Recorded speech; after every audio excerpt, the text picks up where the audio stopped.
Studebaker, Plymouth, Pontiac, Avanti, Mercury, Oldsmobile, the King Midget. All these were American-made cars on sale back in 1965 when Paul Umdenstock left the Midwest for California and began selling cars. Not just any cars, he sold Fords. The automobile business was nothing like it is today.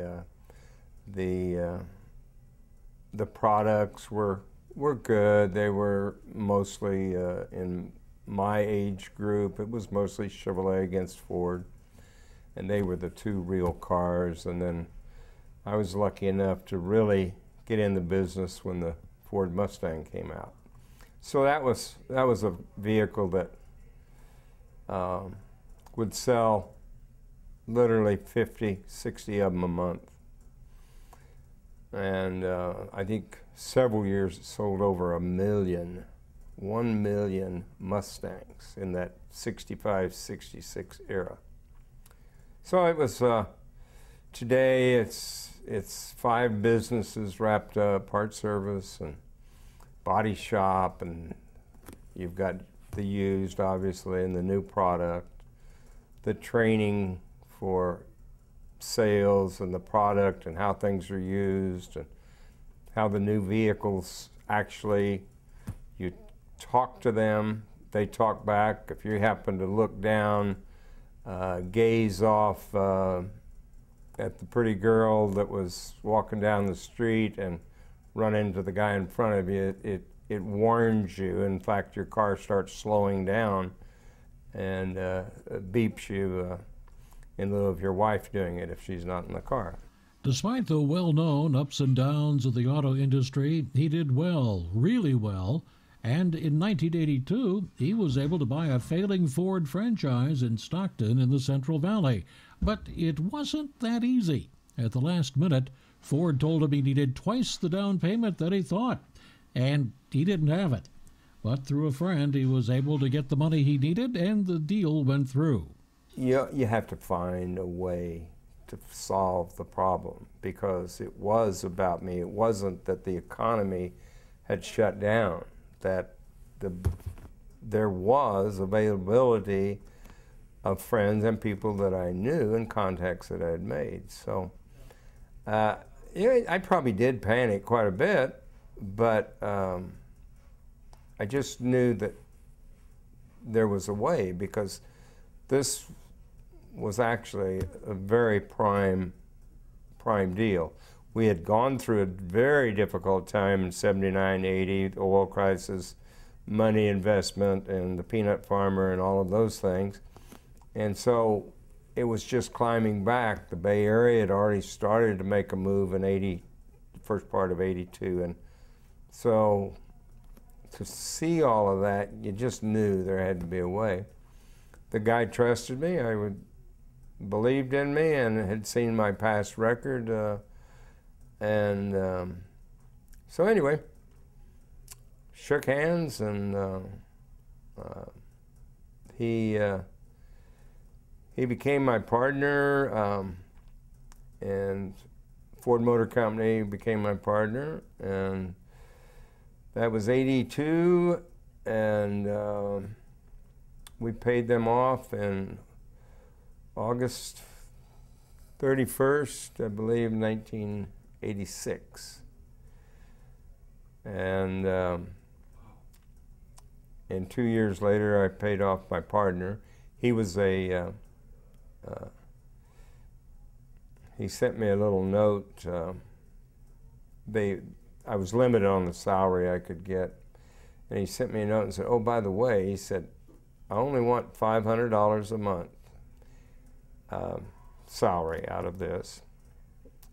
And Ford had limited the salary, and so it had to come out of my salary. And he said, I just want you to sign that check every month so you'll know that I'm still always around.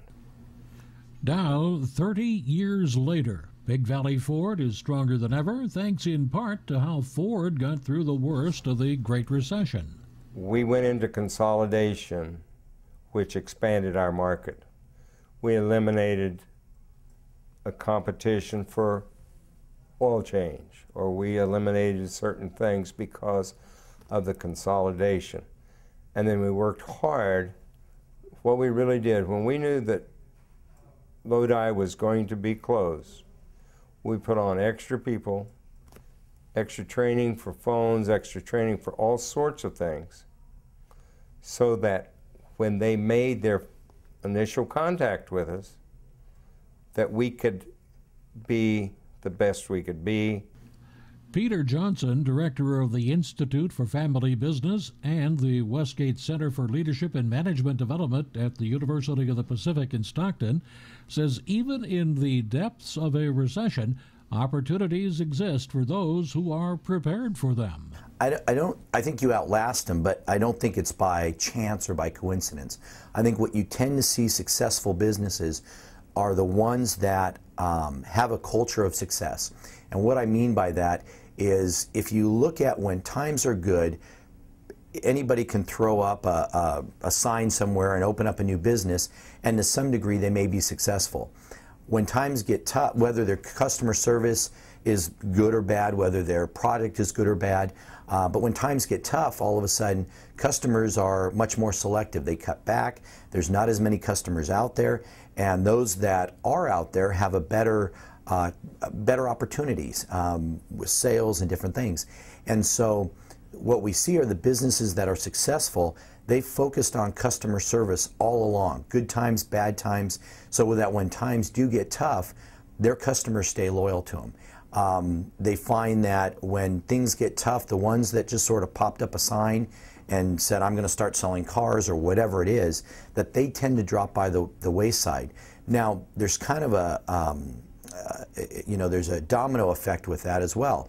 That once some of those businesses start to struggle, then the companies that are successful, it's a great time during a down economy to look around for employees that might be in some of those other some of those other agencies or organizations, maybe to hire some of their best employees as the business is going under. It's a great time to maybe acquire equipment. They might be in a good cash position. It's a good time to possibly expand things. Purchase other businesses. There's lots of opportunities that come up in downtimes for those that are kind of prepared for it, that have a solid business base, and have been doing kind of the right things over the years. For anyone who's ever bought a car, it's apparent that the success of a dealership is in its sales. But Mr. Umdenstock echoes what many a businessman is saying, that it's hard to find good salespeople. I mean, it's unfortunate because you don't get. It's funny how you don't win 100% of the time. You don't make 100% of the right decisions. So we can't always get the right person. If that person doesn't mesh with the next person, does a great interview, can't talk to a customer, can't show them the product, can't ask for the sale. Others can, others are very quiet. Some talk the way, you've seen it, I've seen it. You go into a place and you know what you want. You're pretty sure. And all they want to do is tell you about something else. Just listen. Here's what I'd really like to have. One of the best salesmen I ever worked with was a guy that would stand. He was from Puerto Rico. And he was really smooth. He was sharp, dressed extremely well, but not flashy, just very clean cut in a suit. And he would stand with his face towards the front of the building while the other guys stood looking at him. So if they so that he would just step around them if a car pulled into one of our parking stalls, and the other guys were there to just tell how great last night was or how to do whatever. So the guy was unbelievable, and he was very, very successful.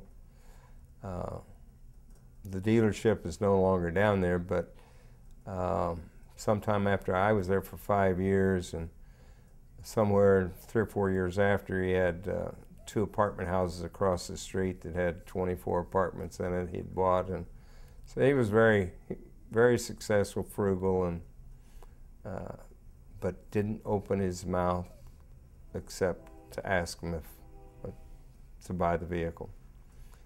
Didn't talk his way out of the sale. So he's by far the best salesman I think I've ever seen.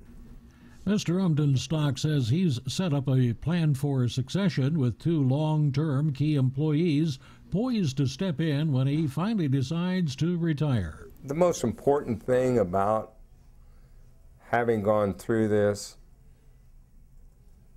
is that you have your memory and your mind of the good things. The bad things are that your days are numbered for the type of work that you've done.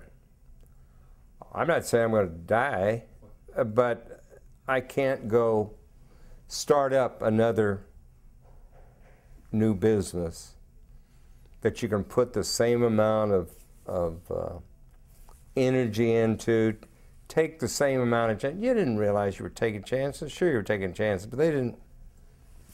They're chances today, not when you're 23. Anyway, it's been fun. I'm certainly not out of it, and I do see things that should be done, but there are a lot of things that you tend to forget and don't care about. Just not that important as they seem to have been.